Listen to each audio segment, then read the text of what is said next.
Hello, everyone. My name is Ali Hosseini. I am the Vice Chair of the LoRa Alliance Marketing Committee. I'm also the CEO and founder of Cinra. We're an IoT network operator in India. I want to thank everyone for taking the time to join the webinar. We've got an amazing list of speakers that will be participating in this webinar. This is also our first ever webinar focused on the India LoRaWAN market. And what we'll try to do is kind of give you some insight on the market size. We will go through a little bit about the LoRaWAN technology in itself to give you a high view on how that will turn out. And then we'll have some use cases at the end. So thank you again for joining, and we'll get started. The speakers today, obviously, I've already introduced myself as the moderator. Our speakers, aside from myself, would be Murli. He is the director at Simtech in India. He will be giving you a market insight overview. We've got Girish, which is the vice president at Carolink in India. He will be discussing the LoRaWAN technology in a little bit more detail. And then Rakesh, which is the GM at Tata Communications, going through the use cases. Next slide, please. Our agenda, as mentioned, we will try to take about 10 minutes for each speaker to go through the content, and then we will allow for about a 20-minute Q&A at the end of the presentations. We do have a Q&A chat box for anyone that has questions throughout. Please just fill out your questions. And what we'll try to do is answer them at the end. And if we have some time, we may even answer them throughout the presentation directly in the Q&A chat box. So what is the LoRa Alliance? For those that haven't heard of the LoRa Alliance, we're a nonprofit organization. We launched this organization back in 2015 with some of the core founding members that were deploying LoRaWAN throughout the world. And basically what we're trying to do is create a global open specification standard that focuses on low power wide area network technology. Since then we have been growing exponentially, bringing in members from all around the world that focus on many different aspects of the LoRaWAN stack. What we've also done not that long ago was start to focus on certifications, where we now are certifying devices globally that actually have a LoRaWAN certification mark on it. And in India also, there is two authorized LoRaWAN certification test hubs, TUV and DECRA, which are available if anyone's interested in getting their devices certified. Next slide, please. As you can see on this slide, the LoRaWAN network coverage has now grown about 60% in 2018, and it's continuing to grow. New markets are starting to see LoRaWAN network every day. Currently, we have 137 network operators covering about 157 countries across the globe. The yellow areas signify where LoRaWAN coverage currently is today. Next slide, please. As you can see, the strength of the network comes from the infrastructure, and we have 137 LoRaWAN network operators globally. We have operators that are telecommunication operators. We have startups that are providing networks. We have private network operators, and even do-it-yourself companies, developers that are deploying technology network out into the environment. So when you bring all of these operators together, it really does provide an amazing experience for the ecosystem to have coverage available to them. Next slide, please. As I mentioned earlier, 157 countries within the world do have LoRaWAN network available for their use, and this number continues to grow. I believe this data set is as recent as the end of last year. So when I mention ecosystem, what does that mean? Basically, with LoRaWAN, You have players that are involved, even from members or just actively deploying these type of solutions from the chipset all the way to the system integration. From modules to devices to gateways, if you're providing the network server, the LNS, if you're an operator, or even if you're a software player from an application analytics perspective, this LoRaWAN ecosystem can be part of an amazing journey, which all you need to do is send an email or go to the LoRa Alliance website and you can join the LoRa Alliance and get to meet all of the ecosystem players that have become a member. But even if you are not really sure about the memberships, I'm sure within the regions, specifically in India, you'll be able to come across many different ecosystem players throughout your journey of your IoT projects. Next slide, please. This is the most recent LoRa Alliance membership. You have sponsor members, contributing members, adopters, and institutional members. And as you can see, all the companies that are going to be speaking today are members of the LoRa Alliance. And the most recent adoptions actually are pretty interesting, and I was excited to see some of the new additions. We've got Amazon that has joined. We have Intel, some of the large retail stores like Target. We've got telecommunication companies like Charter in the US that have joined, and the list goes on and on and on. So as you can see, these companies that have joined, even as of these last few months, they're seeing the growth and they're committing time and resources to this technology. And we would love for anyone that's interested to please join this amazing growth. Next slide, please. In India specifically, I had the opportunity to present this at the Delhi AMM, the LoRa Alliance's members meeting in October. And as of October, this demonstrated the membership growth just as recent as 2016. Now, again, this is only dated up until October of 2019. And since that Delhi AMM, we've had a lot more memberships from India companies. So what I'll try to do is get you all an updated slide and make some posts on it once we have that. But overall, the APAC members have now started to get close to 200, and it continues to grow.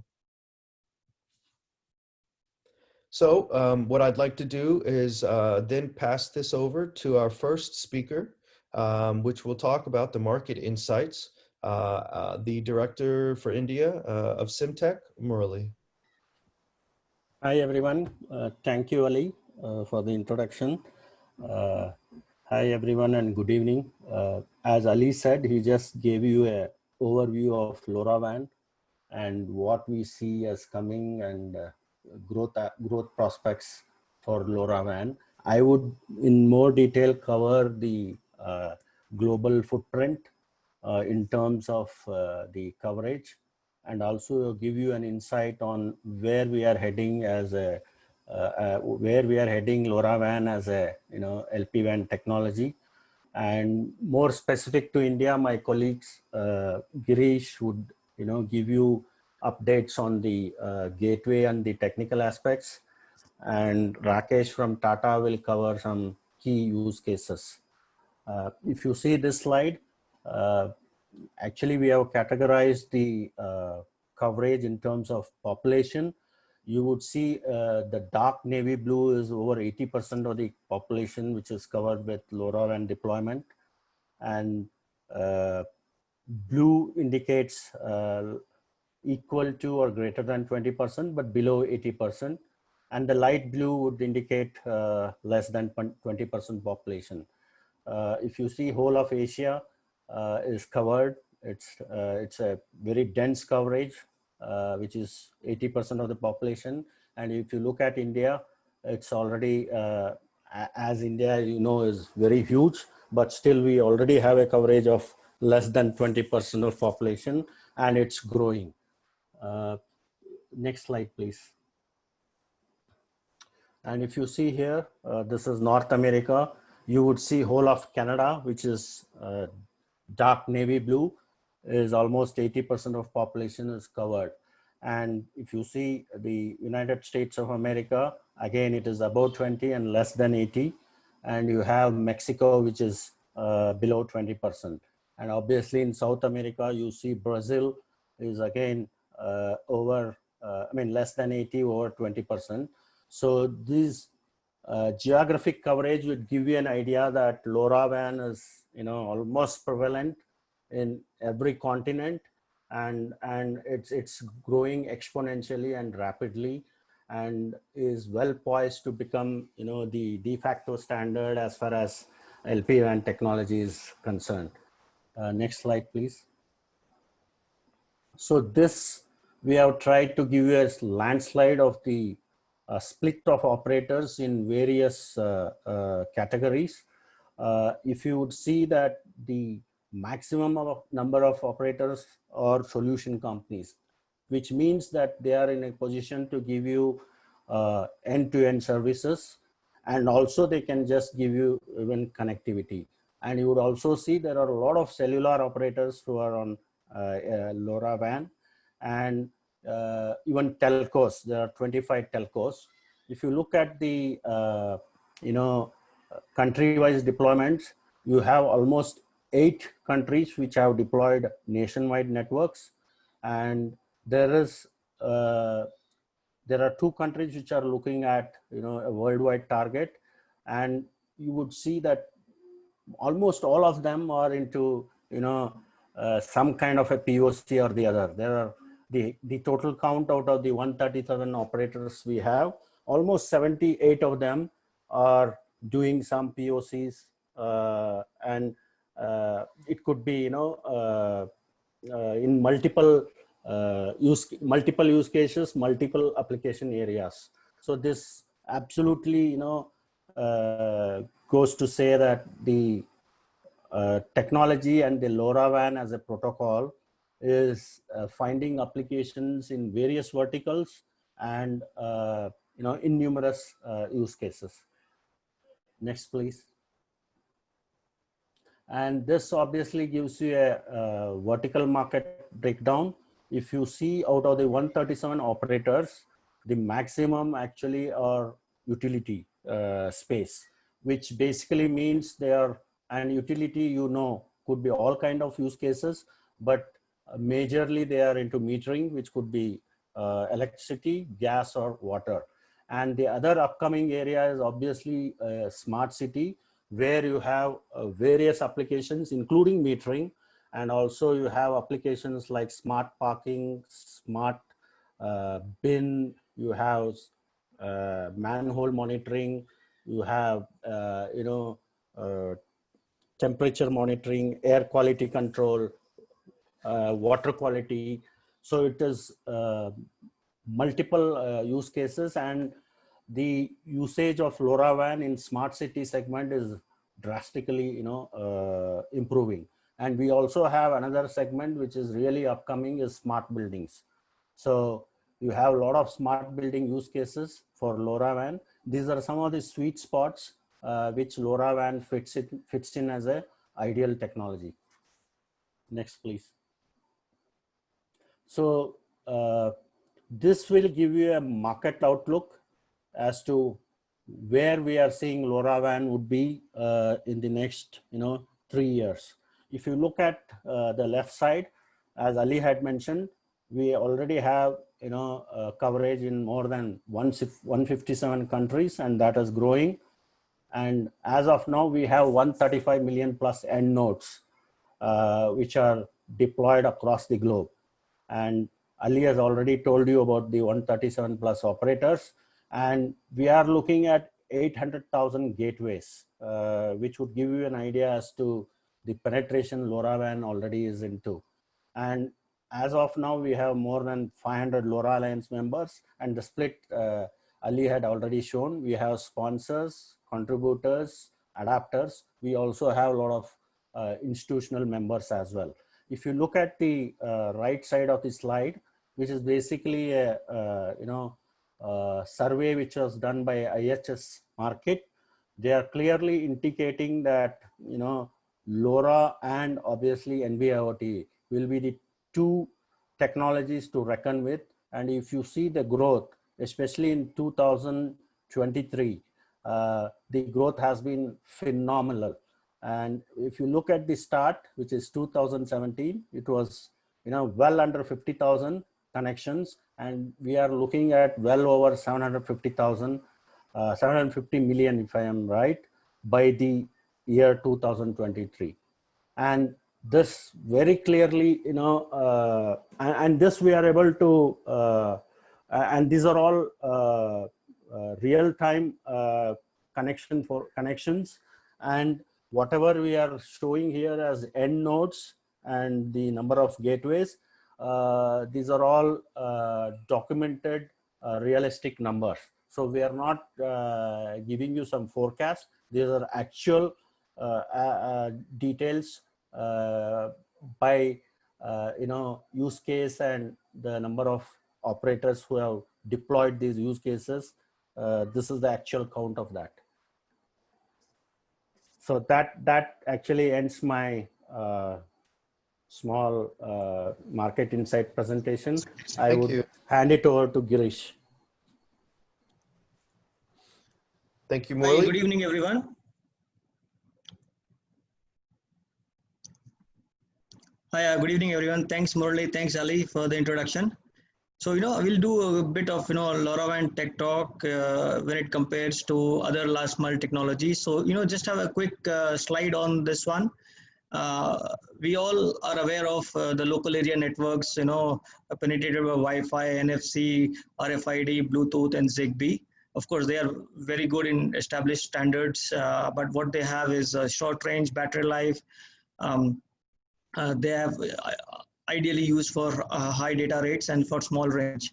Then comes the second level of last mile technologies, where we've got about, the bread and butter of cellular 2G up till 5G, which are primarily known for high speed, low latency, but they come with, high operating costs as well as, a monthly contract. But what they have is a very advanced standard of roaming and multicast phenomenalities. Now let's look at something about LoRa. LoRa is long range, low power. It comes with high autonomy. It has low data volume, very low installation cost. The best and beauty about LoRa is it's in a D-license spectrum. So that means you do not have to apply for any government institution for LoRa license. Then also it supports like 3GPP, an open ecosystem. That means you can stitch your own network. Of course, supports indoor and outdoor. And the most efficient thing about LoRa is governed by standards governing authority called LoRa Alliance. That means it regulates the technical growth and evolution of the standards. Next slide, please. So in detail, how LoRa is well suited for, certain use cases. Long range, they have a higher penetration than cellular with deep indoor coverage. One of the striking things of LoRa is the max battery life. If you optimize your end device, it can actually survive up to 10 years. It's low cost, minimal infrastructure, no fancy equipments to be installed. It supports geolocation without any additional cost on the battery and without a GPS chip, which actually reduces the cost of your device phenomenally. Then comes people talk about security. It supports two levels of security, one from the network and the application server keys. Then it is bidirectional, works on class ABC mode. Again, as I said earlier, that it has a global standard on LoRa Alliance. It has an evolutive standards certification body, as mentioned by Ali, in India also exists. Second thing is supports multi-user. That means you can have public, private, open, and civic networks. One more striking thing of LoRa is the adaptive data rate. So the data rate is adjustable with the SF values to different RF scenarios, and that's why it actually supports the worst case scenario when you have a poor RF condition, when your device is located deep indoors or it is far off. One of the recent things on LoRa was firmware upgrade over the air. So this is primarily to increase the longevity of your devices. If you want to upgrade the firmware of your devices, you need not go to devices. You can actually do it from a central location. using fragmentation for higher data packets, and multicast. That means if you want to do a selective upgrade of some devices, not all the devices on the network. Of course, LoRa supports embedded network servers. So that means for LoRa enthusiasts, for test lab LoRa networks, you can have a network license for lifetime inbuilt on your gateway. So that makes it a unicell LoRa system. And the last one is an open ecosystem, no proprietary technology, open standards for enterprises and startups. Next slide, please. In general, LoRa, you have devices, then LoRaWAN gateways. The communication is on LoRa technology as such. And then LoRaWAN gateways talk to a LoRaWAN server, which is primarily a star topology on IP Ethernet, or can be a 4G backhaul, and then it connects to your application server. So this is in general a LoRa system with a star topology. Okay, and it supports, as I said earlier, class ABC modes, and LoRaWAN gateway acts as a packet forwarder. It takes RF frames from the LoRa and turns into IP packets, and vice versa. Now I will show you something on the OSI layer, how this technology actually maps. So the first we have is the LoRa modulation, which is on the physical layer, and that's called LoRa. Okay, and on the second layer, yeah, we have LoRaWAN MAC layer supporting class ABC, wherein on the packet forwarders gateway side, it is merely a packet forwarder. And on the application side, you would find again LoRaWAN. So here you need to understand, there is a lot of confusing term, what is the difference between LoRa and LoRaWAN. So LoRa is basically a technology physical layer, whereas LoRaWAN is a MAC layer protocol. And the last one is your application layer, where application will talk to each other both on the devices and on the application layer. Next slide, please. So people keep on asking us what kind of different networks we can have. So normally we define the layers into one public operators, there is countrywide operators. For example, if we talk about specifically in India, we have Tata Communications, we have Sendra. They have countrywide network over 70 odd cities. If they combine, it could be probably over 100 odd cities in parallel. Second thing we talk about is you can actually have a private network. It could be belonging to a smart 4.0 industry sector, or you can have an FMCG chain, a retail store across many cities. They can have their private LoRa network talking to a central LoRa.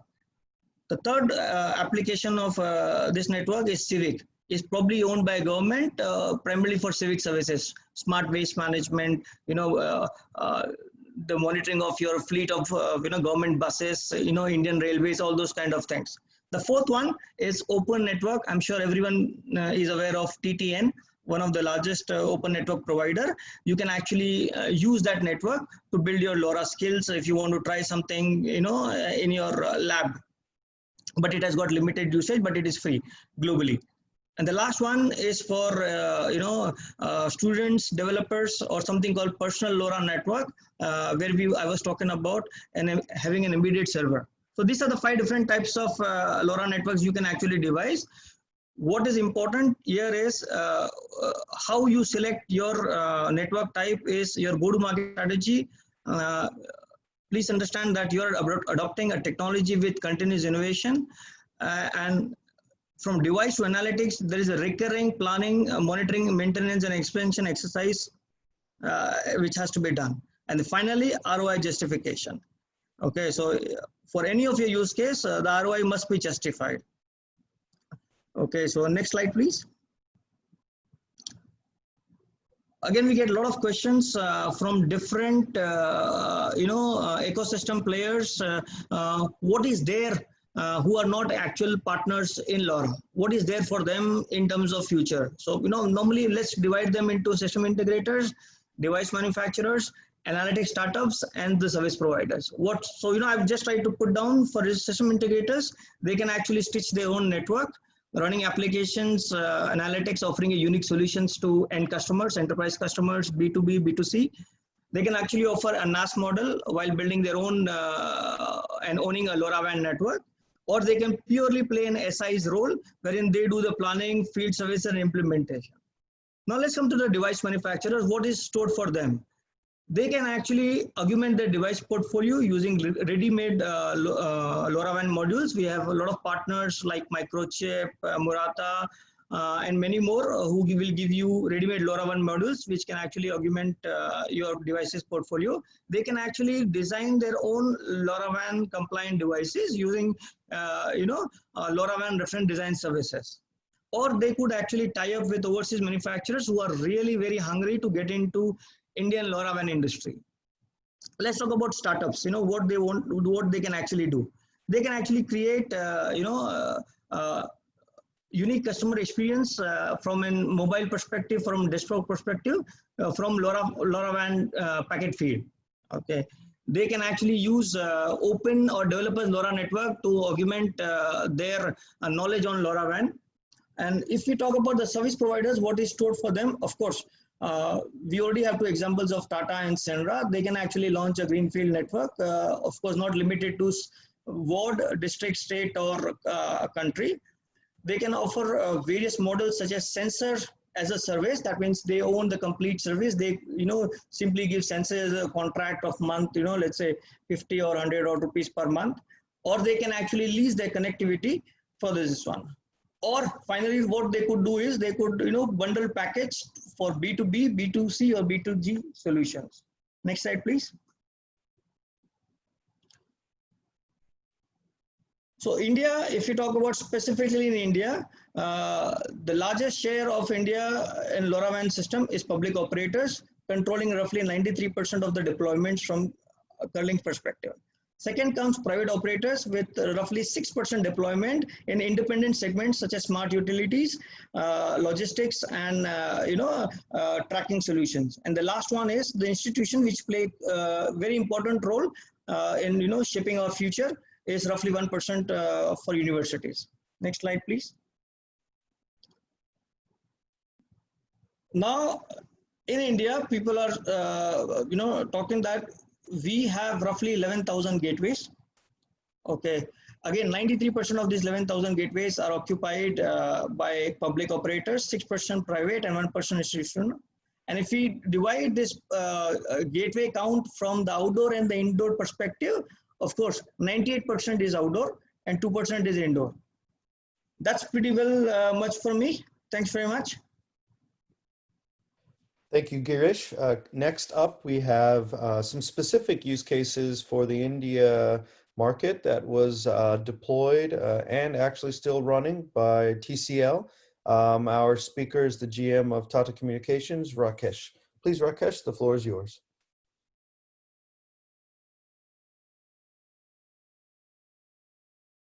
Happy out there.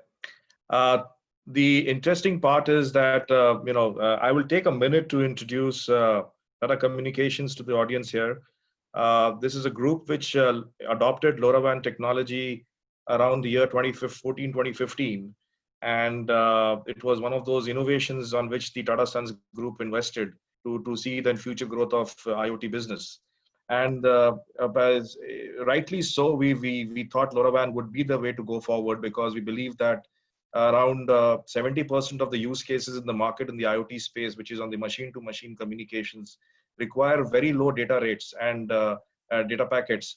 And it's more about the sensor data, which can be in packets which are very, very limited and does not require a high bandwidth application. So that was one of the reasons why we thought that LoRaWAN would be the right technology to go forward. And we invested huge, and we rolled out around 50 cities, 48 cities with our network and partnered with Curlink and moved into the market. And the investments are bearing fruits now. It's been a journey of 3.5 years, 4 years, where we have started from identifying use cases to actually deploying commercially a few of them, which are great success stories, and it's actually on the global platform level. The obvious ones which you see are the energy and utilities, smart city initiatives, asset tracking. These are most of the use cases which we see on this slide is something which LoRaWAN fits in well in terms of addressing these particular opportunities in the market. I would go to the next slide if possible. I will jump into three specific use cases.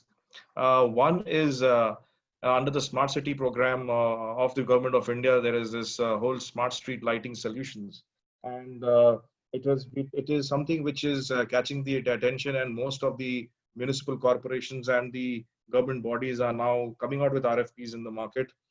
This was one of the visions of the Ministry of Power and Energy was to deploy around 1 million LED street lights, which could save approximately 6.7 billion kilowatts of energy. It was expected to do that, and what we have been trying to do is aligning with these projects and trying to smarten the LEDs with our technology platform and our solution which we've built.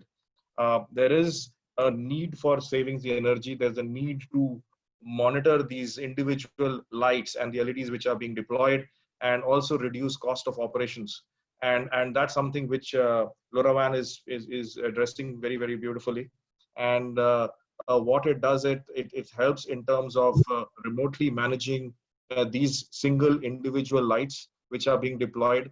And if there are any faults which are being there, if it could be an LED not working, we would be able to identify these LEDs with their location proactively and go and address it rather than going to the field and figuring it out. So that brings in a lot of operational efficiencies. Also, from a societal point of view, these LEDs and the lights in the streets are very important from the safety and security of the citizens.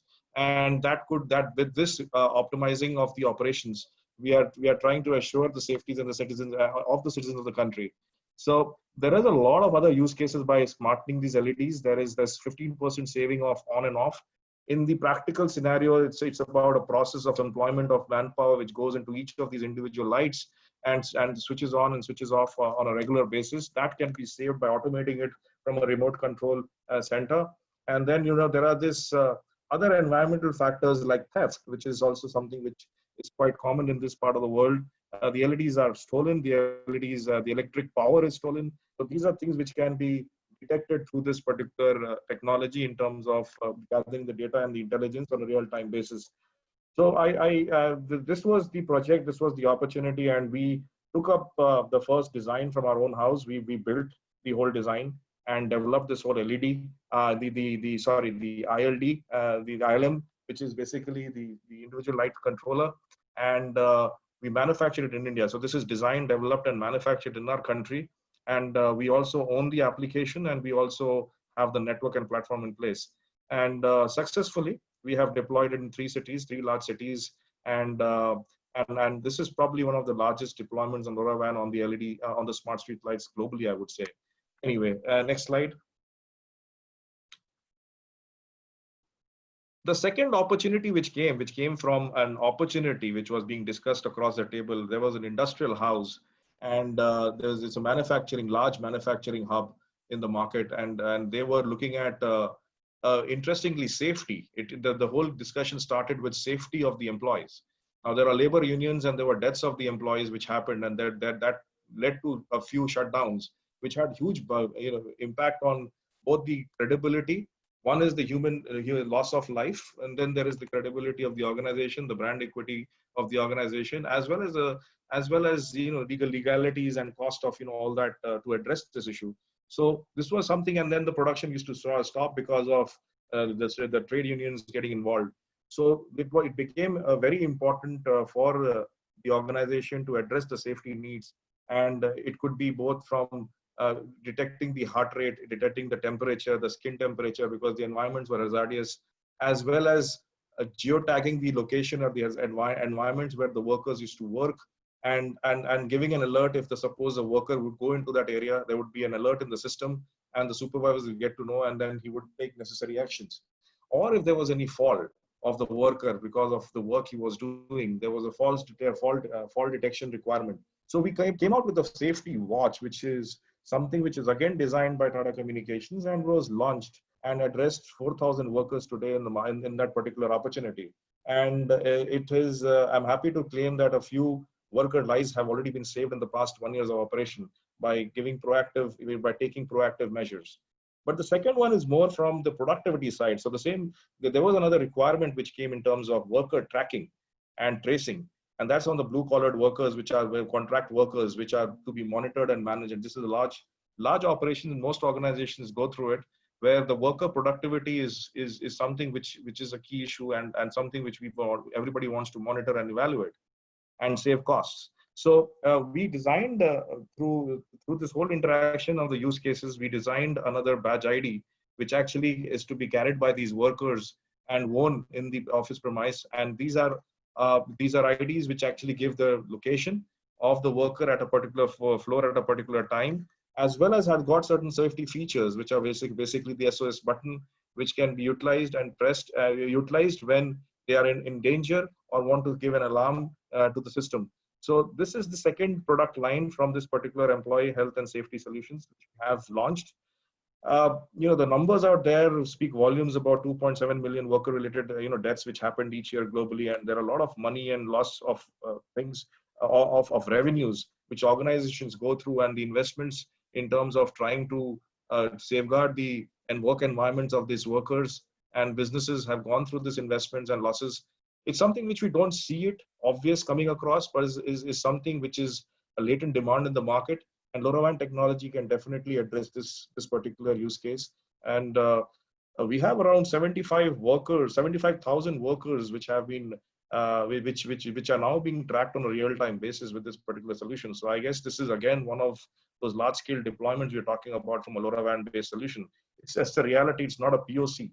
And most of the time, new technologies, we talk about POCs. We are talking about commercial deployments here. And that's something which is a good story for the ecosystem here and the market per se. I'll go to the next slide. And the last slide in terms of the 3 use cases, and utilities is much talked about, and it's an obvious choice for LoRaWAN technology. While most people are aware of the capabilities of LoRaWAN, the battery life is the long battery life becomes a brilliant use case for especially in the water and gas gas domain of the utilities, because and specifically for water, and this is something which the governments and the environmentalists are now getting aware of. It is one of the resources, the natural resources, which are something which the human beings take it for granted per se. And clean drinking water is becoming a challenge everywhere. And it is touted or thought that the next war could also be fought because of water, and something which needs to be addressed. In India, it's also a political issue in terms of the governments may not be metering, and it's free water access today, and government doesn't have those regulatory that they cannot stop water supply if they're not paid for. But this is something which is to be addressed. We need to conserve water, and we need to meter them. One small approach and a small contribution by LoRaWAN technology could be in the larger water issue, could be the metering solution which water brings to the table, and LoRaWAN brings to the table. And this is something because most people in this audience or somebody, if I ask them, where is your water meter in your household, they would figure out, they would generally not know where they are, because 2 things: they're not paying, the water costs are low, and secondly, there is no metering happening. Most people do an average metering of these meters and move away, and the municipal corporations just give you a small annual fee. Now there could be water leakages. So with this deployment of a LoRaWAN based module into these integrated water metering solutions, we can give on a real-time basis the consumption pattern of a household. We can actually find out the fault detections in terms of any leakages happening, as well as do billing. And these are things which are being deployed today, and we are seeing a spike of 25% increase in the recovery or the billings and the money coming into the system. So these are things which can be addressed, and it's a huge use. Water is a huge use case of LoRaWAN technology, though it's a bit of a challenge in the market with respect to the business case, because yet the market and the end consumers are not paying that much for water as much as they are paying for electricity or gas. In terms of gas, how it works is that it can be utilized, and we've done some projects, commercial deployments of projects in gas too, for the same requirement of actually metering it on a real-time basis. But the other thing about gas meters and pipelines going into the households is another challenge for the guys who go to read these meters for the billing. They generally face challenges entering the household, because at a particular point of time they may have to enter the house into the kitchen where they are supposed to read these meters. and it's something which is always a challenge because of the security reasons and other factors which are there, and sometimes they're not allowed to read these meters too. So that collection of revenues on the gas also is averaged out, and is something with this automated solution of LoRaWAN technology on a real-time basis could help in increase of collection for the utilities, as well as also demand forecasting. You can also on a real-time basis understand the consumption pattern, which can be derived out of the data which has been produced from this consumption and transferred over the cloud on the applications which have been built and developed by us, and that gets integrated into the billing systems of these utilities. So this is something which is again a big case. We probably have built one of the unique solutions of prepaid solutions on the gas side, and also have deployed it in the certain locations which are real time being deployed and commercialized. The third is electricity. It's something which is also a good use case, but is not a very strong use case for LoRaWAN today.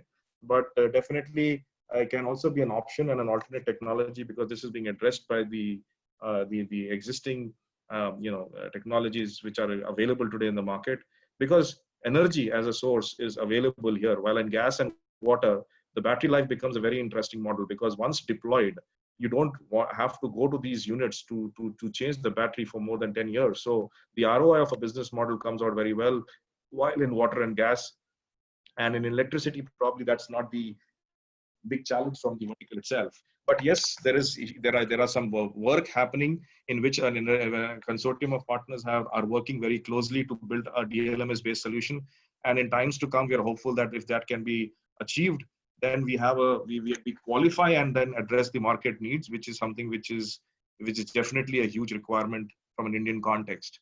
So that's on the utility side. And Tata Communication as a group is uniquely poised, and we've been trying to build the ecosystem of partners, and thanks to the whole ecosystem, we've been able to develop, build our own IPs, develop these products in the market. And the best part is we control the whole value stack of the IoT business with respect to having the device control we design and develop through our ecosystem partners or in-house. We build the applications in our in-house. We control the network which we deploy, which is something which is a core strength of Tata Communication as a telco. And the platform is obviously there. So I think apart from just giving the network, we actually go into the to the system integration of solutions and create new solutions out of the market. So that's the view. We believe that there are multiple more use cases. I've just touched 3 of them, which are giving us great success in the market and traction in the market. And going forward, there would be many more such cases coming out of the LoRaWAN technology. Thanks, Ali. I think that's the end of my presentation. Oh, that's great. Thank you so much, Rakesh. Thank you, Girish. Thank you, Murli, for all of your amazing slides and topics. What we will do now is we'll open up for Q&A. We have about, I guess, 15 minutes for question and answer. If anyone has any questions, please populate your questions in the Q&A chat box. I will be reading them and directing the questions to the appropriate presenter. Before we start that, just want to give everyone a quick insight. We will be having the first ever LoRaWAN World Expo in Paris, December 3rd through 4th this year. It will be the LoRa Alliance's 5th year anniversary. It will be the largest gathering of the ecosystem, basically a massive celebration to celebrate the successes that LoRaWAN and the LoRa Alliance has had. If you are interested in registering, attending, speaking, exhibiting, please visit the LoRa Alliance's website. It is LoRaAlliance.org, LoRa-alliance.org, and you will be able to find a registration link there. So we'll start with the Q&As. I have gone through and read some of them to date, and we'll start off with Rakesh. Rakesh, there was several questions related to the metering space. So one specific question came from Harish Chaudhary, and he was asking, for India smart meters, there's a standard IS 15959. He would like to get an understanding if there's actually LoRaWAN solutions that are compatible and ready for the Indian market that meet those standards. Okay, Ali, it's slightly technical, so I will have to get back to him, this gentleman. But I can say that for sure, if it is related to DLMS, we are still working on it, and that standard is still not yet qualified by LoRaWAN today. But let me clarify this. If the gentleman can give an email, I'll ask my technical lead to come back to him in clarity. Absolutely. And just to piggyback off what you said, the LoRa Alliance has been working with the DLMS Association.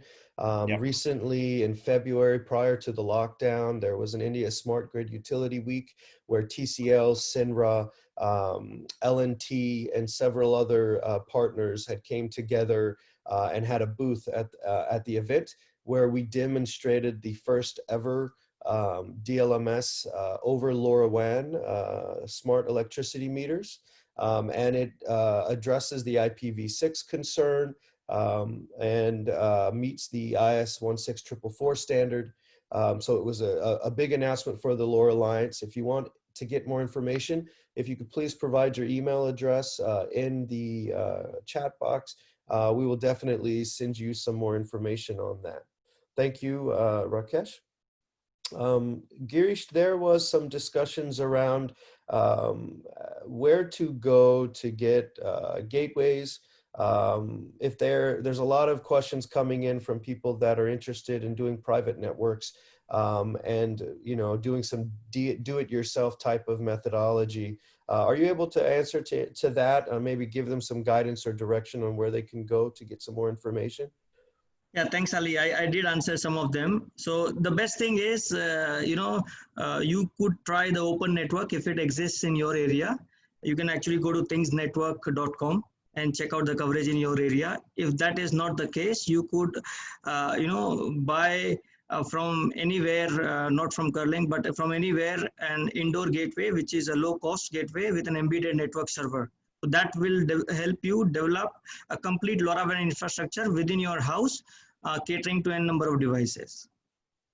Thank you, Girish. The next question comes from SuperSync. They wanted to understand what are the advantages of LoRaWAN over NB-IoT. Morley, would you be willing to answer that question?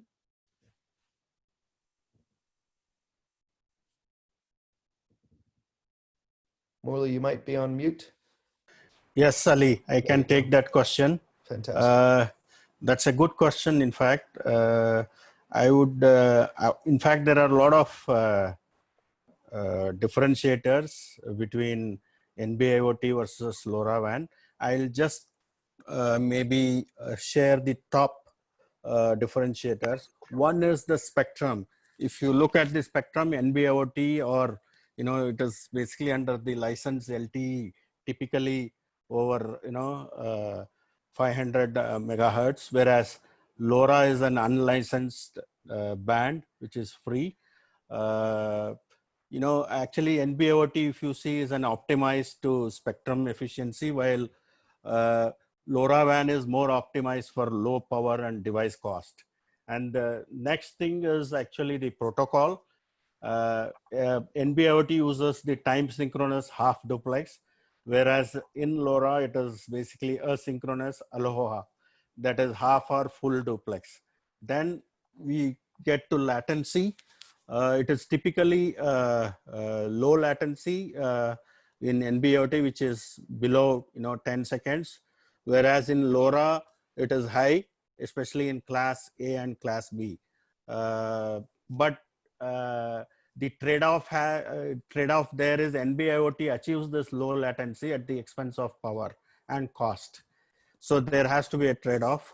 And then if you look at current, basically in the transmit mode, TX, it consumes almost 75 to 220 milliamps, which is a linear PA with higher peak currents. Whereas if you look at LoRa, it is just between 25 to 90 milliamperes, and which is again non-linear with low peak currents. And even if you go to RX, in case of NB-IoT, it is typically between 25 to 40 milliamps, and it is just 5 milliamps in LoRa. And power consumption typically is 3 to 5x higher in NB-IoT compared to LoRa. So these are typical differentiators. And if you look at data rates, Obviously, NB-IoT has high data rate, which is 250 kbps, and in LoRa, it is anywhere between 18 to 50 kbps. But if you look at the cost, a typical NB-IoT gateway could cost you anywhere between 15 to 20,000 US dollars, and the module cost is between 10 and 15. And in LoRa, the gateway typically costs, a small indoor gateway could cost you just $50, and it can, outdoor gateway could go up to $1,500, and modules are available for, 5 and less than $5 US. And if you look at mobility and multiclass, this is not available with NB-IoT. Whereas if you look at LoRaWAN, it is available. And security, in NB-IoT, it is just network encrypted today, whereas in LoRa, you have both at the network level and the application level. So these are the 10 main differentiators between NB-IoT and LoRa. Thank you for that answer. Also, from a business perspective, because the fact that NB-IoT sits within the license spectrum, the cost of deployment from a network perspective is about a fractional of the cost in association to the network cost if you were to deploy NB-IoT. Also, when it comes to coverage, there are issues throughout the world where if you don't have proper cellular 3G, 4G network coverage, what will happen is when the NB-IoT technology gets upgraded by these towers, you still may not have the coverage needed in all of the areas where you're deploying your IoT projects. Because of the cost differences, LoRaWAN can fill in those empty spots quite easily and affordably. So a lot of companies are looking at LoRaWAN as the network because of the flexibility and the cost of being able to bring network to the locations where the projects are actually being deployed. Another question for Rakesh. It's related to streetlights. There were several questions related to the streetlight ecosystem currently in India. How does it work? Is there an ability to do dimming, retrofitting versus not? Would you like to answer a little bit more detail into the streetlight sector? Yeah, Ali, thanks. Yeah, it's a evolving sector, gentlemen. Whoever has asked this question, it's an evolving sector, and it's something which is maturing as it grows as the industry, and all the LED partners, they're basically the lighting industry today, are also wanting. That's one ecosystem partner which is very strong ecosystem partner, which one is driving this whole solution. And basically what is happening is the fact that they are wanting to become smarter and they are trying to build this solution on their own. Then there are these, the other ecosystem partner would be people like us who are the IoT system integrators who are building these solutions on their own. And we have features in our ILM which has got dimming, which has got basically you can dim the lights as per as your requirements and keeping the ambient temperatures in the environment. Various modes of available are available. Basically, you have on off schedule astro modes. These are things which are features which are all inbuilt depending on the requirement of the partner or the utility. We have these solutions which have been built, and there are low cost requirements coming in. Some municipal corporations are looking at only on and off features because that's a value which they feel is the most important value in terms of removing the manpower dependency and doing it on an automated level. So that's something which again we have as a feature which is a low cost volume. So it's an evolving market, and there are ecosystem partners which are also building it. There are different RF technologies which existed in the market which were trying to address this need. So it's not just LoRaWAN out there. There are GSM-based solutions, there are other RF solutions, there are ZigBee-based solutions. So the ecosystem exists, and we've faced success on this domain. And I will be happy to have a one-on-one conversation with the gentleman who's asked in terms of diving deeper into this discussion, because it's a lengthy discussion and it's a journey of 2.5, 3 years which we've gone through. Thank you, Rakesh. Related to the gateway side, Girish, Albert Nericott requested a question. It says, how do we do a firm grade update over the LoRaWAN gateway? Is there a limit on the data bits? So yeah, thanks for this question. The thing is, the data rate limits are defined as in terms of the radio conditions. Okay, but mostly the gateway developers know this limitation, and that's why the firmware which normally is upgraded, they are limits in size, and your network server will help you do this fragmentation for firmware upgrades. Thank you. A question for Morley from Tushar Patake. Is there any push to the DOT to increase bandwidth for LoRaWAN in India?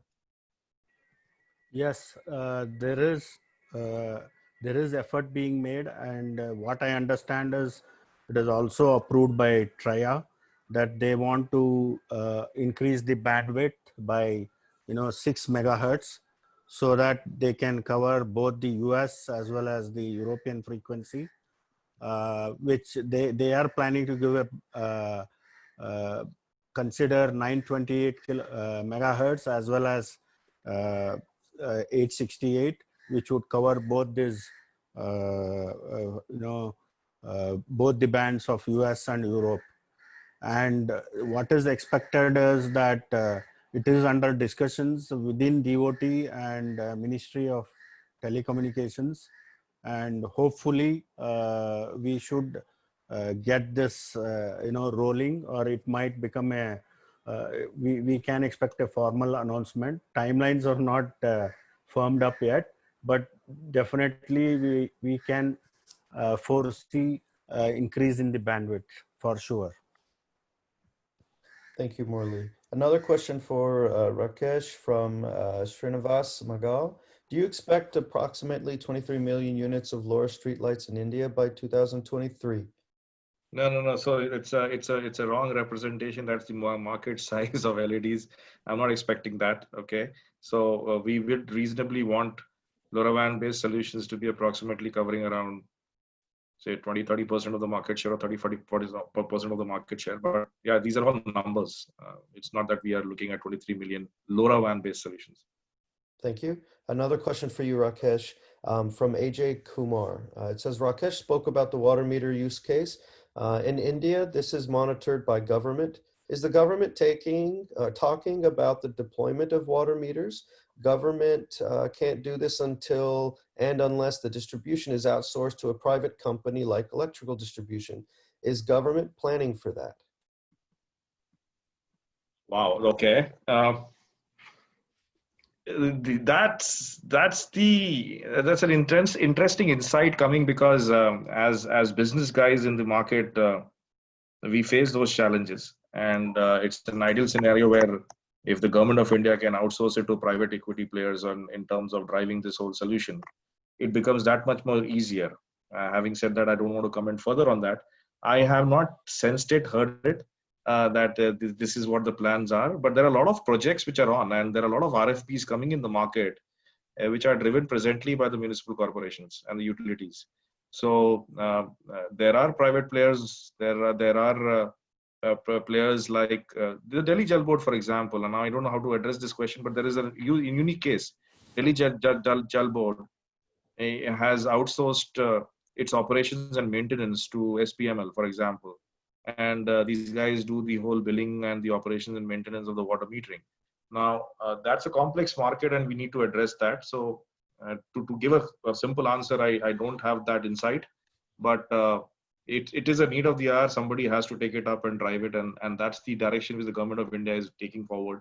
They are sensitive about the water metering requirements, and are coming out with projects. And with this COVID, I just read a couple of days back, I'm not sure, but with this COVID thing coming in, they are looking at water projects in the rural markets to be metered and monitored and that could also give rural employment. So government is going to be involved in this particular domain and segment for sure, and not let go. Fantastic. Well, I think we are at the end of our webinar time. It is 7:30. I want to thank everyone that has attended and had been participating actively with their questions. We will be responding to all questions via email that have not received answers. So please be patient with the LoRa Alliance as we go through. If anyone has any additional questions, you can always email us at the LoRa Alliance. The website is listed here on the presentation. And thank you again for everyone. And thank you, speakers, for taking time to answer these questions and give some more insight on India's future of LoRaWAN.